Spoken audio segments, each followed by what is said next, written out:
Well, Mandy, we have known each other a little bit virtually on the show for quite a bit, but here you are. In real life. In real life. I know, I love it. In person, I'm really excited to have you, so thank you for agreeing to come and be with us. Of course. So, I'm assuming this is not your first exhibitor live. No, it is my second as an exhibitor and probably my 10th overall in the trade show industry. Okay. What is it this year that you're really looking forward to or hoping to get out of this? Two primary topics for me of interest. First of all, I'm pursuing my CTSM, so taking as many classes as I can fit into the week for that. But from a professional standpoint, where I'm applying things to my current role, the two main topics, which are pretty much everyone's hot topics, are AI and sustainability. Of course. So any class or discussion that's centered around those items, I'm trying to make time for. So those are big ones. I think you've done a few sessions already. Anything that were really big key takeaways there? Yeah, I had a class I just attended that was on the use of basically generative AI in terms of customer support. And so it was a way of just driving interest, and it's sort of like building out a really user-friendly FAQ and how to get people to engage with it sooner. That's great. And I really loved that. And then before that, I took this omni-channel class that talked more about how to integrate AI in your planning, in your creative strategies, in your design strategies, and some of those elements. So there was a lot of good tools there. A lot of notes were taken, so I'll be investigating all that stuff when I get home. I'm a huge fan of AI when you can. It's got to be tactical, right? Yes, you can't exactly. Just 100% right. rely And on you can't just stamp AI on something and say it's AI. It has to really function that way. So weeding out the really good tools, but there are so many people focused on that right now. There's just a wealth of information for us to take in. It's almost overwhelming, honestly. It is definitely. So, well, tell me a little bit, I mean, when we're looking into the next few years of event marketing, it's really evolving, right? Oh, what do you think, besides AI,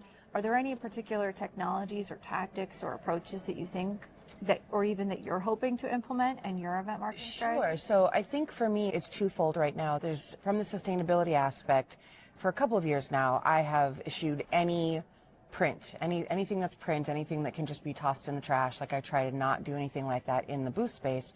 So I'm constantly looking for more digital options for people to consume our content and to walk away with our content. It used to be QR codes. We didn't really find there was a lot of engagement there. So moving into the next couple of shows, we're utilizing data assets in a touchscreen library that have all been tailored for every single one of our products, so that in real time, somebody who's giving a demo can simply pull up an asset and review it with that user and then send it to them and right there. It's a touch point. It immediately contacts the attendee. It keeps that interest flowing. And then for my purposes of tracking, I'm generating a report that shows everywhere that we did this, everyone that got one of those assets, everywhere it was sent to, and I can cross-reference it to my badge scans, and it helps me with those lead scoring as well. So that's a really big one for me. We talk about that a lot on the show, yes, right? and that's, you know, the never-ending quest of ROI, right? Sure. And then the other thing that I'm really starting to lean into and learn more about is personalizing the process, is for engagement, and to really kind of bring people in, to build that brand awareness, to build that sort of brand loyalty. Is you can't just treat them like a number.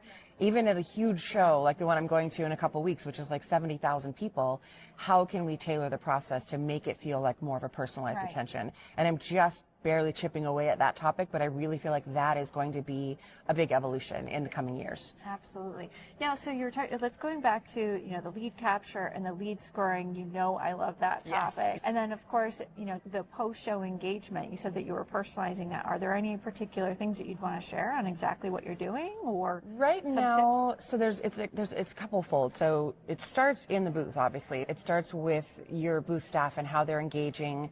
And it's really critical. They all hate me at this point because I'm constantly chasing them around the booth, and I'm like, don't forget notes. Don't forget to rate your scores. And like, I definitely, and you'll love this, you know, I have all of their products of interest and their scoring. One of my products of interest, though, is Swag Hound. So so what I'm doing is I'm really trying to fatten up that data so that when our SDR teams are looking at it, when our marketing nurture teams are looking at it, they're really getting good information and know how to follow up. So right now, all of the content that I'm bringing back from shows, it gets divided up. We're a large company, so we've got a lot of people in the ranks that are handling this information. My job is just to package it as best as I can with the best information, so that once it gets into the CRM and it gets into the hands of all those follow-up teams, they're really acting on the most robust data I can give them. Sure. So that's a big part So of it. with the marketing and the sales teams, are they involved, I'm assuming, way in advance? Yes. To yes. know what's coming? Our what post-show they need. strategy is done before we even hit the show floor. love So the follow-up emails, the social posts, the content that we're asked to capture on site so that social and marketing can then put together content for that. All of that strategy is done before we even get close to the show floor. So we know what we're doing. It's executed right away. I'm usually still on the show floor at dismantle when I'm downloading all the badge scans, Oh, wow. sifting the data and sending it to teams because there's just no downtime. We don't want to have anything. That was a really eloquent way of putting it, of like you're packaging it up for them to take on. There are some event marketers that don't have a team to always do that, sure, but they still need to take the same approach for their own self-data and their own management so they're not feeling overwhelmed or, you know, kind of chaotic. And then along the way, days will go by and you're not really doing the follow-up. It's really tough. It's really tough to keep that schedule, but everything that I've read, everything I've learned, even in the class I took this morning, you know, they talk about if more than 72 hours transpires between that touch point at the show and a badge scan getting that first email contact, like they've already forgotten. Yep. They've already forgotten what we talked about, what they learned, what they saw. Yeah. And it's really important. So I will drop a lot of other responsibilities to make sure that I'm never the bottleneck with that data.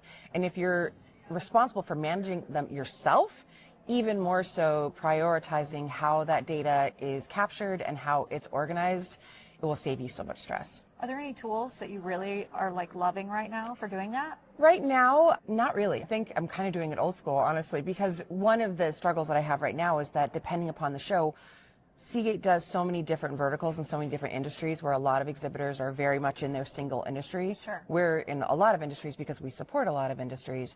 So the way that the data is sent to me via the show is different every single time. So it's really hard for me. I haven't taken the step to figure out how to import that data into one format. And then I would use AI to help me go through it and sort it. Not quite there yet, but and a lot of times our badge scan counts are in the thousands, and so it definitely is something I need to get better about. What's the lead capture, if you don't mind sharing, the lead capture that you're using on the floor currently? So right now we are just utilizing the lead capture that's offered by each one of the shows that we attend. Okay. I've gone down the path of researching multiple vendors that offer their own, and we've just not been able to find a fit that hits every single show. And I think one of the things is because we are in such a diverse schedule with our shows, there's always a few outliers that just won't let you come in and use your own scan. We're not there yet. But sometimes you don't need something complicated. No. Even for a large company, sometimes a simple, you know, whatever we've got, we're going to use, and then we're going to format it, and we, you know, set time aside to manage that. Yeah. Sometimes simple is better. You don't always have to use the technology. The most complicated, I'm a huge fan of technology, but I'm also a huge fan of manually doing something when I know that it's going to be accurate, and it's going to be quick, and least complicated, things don't fall through the cracks. And despite our best efforts, one of the things that I found is that the pace that we will have attendees flow through our space, oftentimes including a survey, including even just, you know, a handful of qualifying questions, it slows the process down. Sure. And so one of the things is that we leave those as offerings as long as it's not slowing down the badge scan process. But for me, the most critical is rating the lead and notes, because somebody can put in 2 sentences of notes that's going to tell the next person that touches that data more information than the standard questions that we try to come up with. And everyone wants those surveys, everyone wants that qualifying question, but oftentimes, you know, as you know, your exchange on the show floor could be 30 seconds long, and it's just not enough time for them to capture that. So oftentimes I end up taking that away because it's a roadblock for my booth staff. I feel like we could make a full hour-long podcast on all of these things that we're talking about, for sure. Badge scanning and lead generation, because I don't call them leads. I call them badge scans. They're not leads yet. Right. So if I walk off the show floor, true. I've scanned 1,000 people's badges. They're not leads yet, and they've not been qualified, and nobody else who's way better at that stuff than me has said this is a good lead. Sure. So I correct everyone. I call them badge scans, not leads. I love that.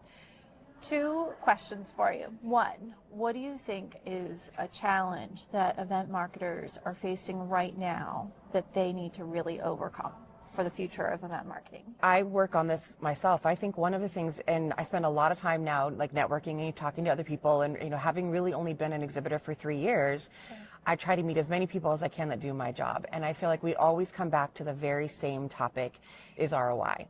But it's actually before the ROI process. I think one of the biggest struggles that people have that do what I do is really feeling like your KPIs are concrete, because you can't measure your ROI unless your KPIs are dialed in. Right. And I think it's one of the things that Matt always says about the cost of doing business, and it's so much more than that. Sure. And I think the biggest struggle is people like myself impressing upon their leadership teams what a valuable and strong marketing channel trade show is, and being able to really get buy-in. And so I feel like it starts with that alignment and that KPI, which leads to the ever long quest of the ROI capture. We talk a lot about that in our framework and on the show as well, but it's really true.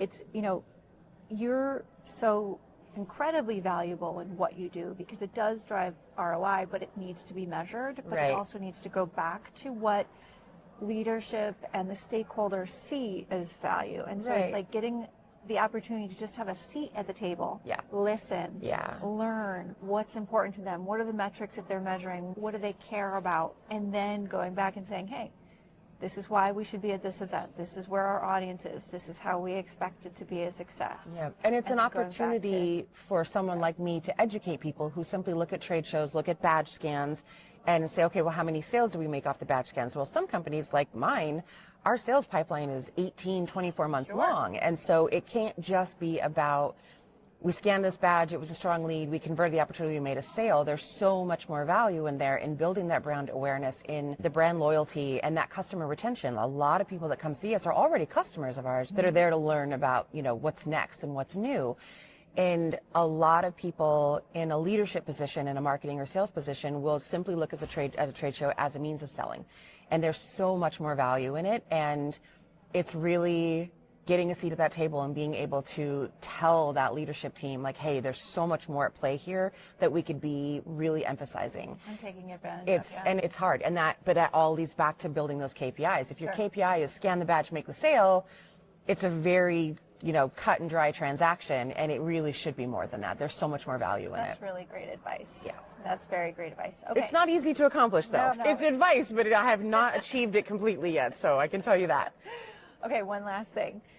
And I think that this is important, especially for the new event marketers that are just starting their career and just starting to kind of figure out the way of the world and the way that things go. What would be one piece of advice that you would give your younger self, your early on in your career event marketing person? Oh, goodness. I would say think big picture when you're planning. A lot of people tend to get myopic when they've got an event and they're focused on that event. And if it could be a different vertical, it could be a different message. And there's a lot of individual things, but also thinking big picture, looking at maybe your entire year, that what you've planned. Is the messaging scalable? Is your booth design scalable? Is it modular? Where you're investing your time, where you're investing your costs? I would advise them to take a step back and look at everything as the big picture and figure out how you can utilize your resources and your assets that you're investing so much time and so much cost into. How can you really make those stretch and look at it from that perspective? That would be my biggest advice. Everything we do, right? we do. We're all planners, we're all in the details. And trade shows are like childbirth. You forget all the pain and then you're on to the next one. Survival is not a success metric, even though it feels like it at the end of all of our shows. But I think being able to look at what you're doing and understand if you can apply those resources and that investment in time and money in multiple arenas, like A, that's going to make you look like a star. And B, it's going to help you out in the long run because you've already established some of that bedrock before you're moving into the next event. So scalable and how you can apply it across your job, it applies to everything. It applies to how you plan, how you execute. It's not a success It metric. is not. We need a t-shirt. That is one of my favorite We're sayings. We're going to start coining all of your phrases. I should start copywriting some of my stuff. The stuff I say, but yeah, it really isn't. I'm going to get a big poster for you that says that or something. And I have certainly had that moment where I have survived something and then looked back and it's usually about 3 days for me before I can have the pride moment because I'm so tired and I'm so just everything. But it's okay, but it is not. Survival is absolutely not a success metric. It really shouldn't be, but it is. Well, this has been wonderful. Thank you so much for taking the time. Absolutely. Thank you for having me.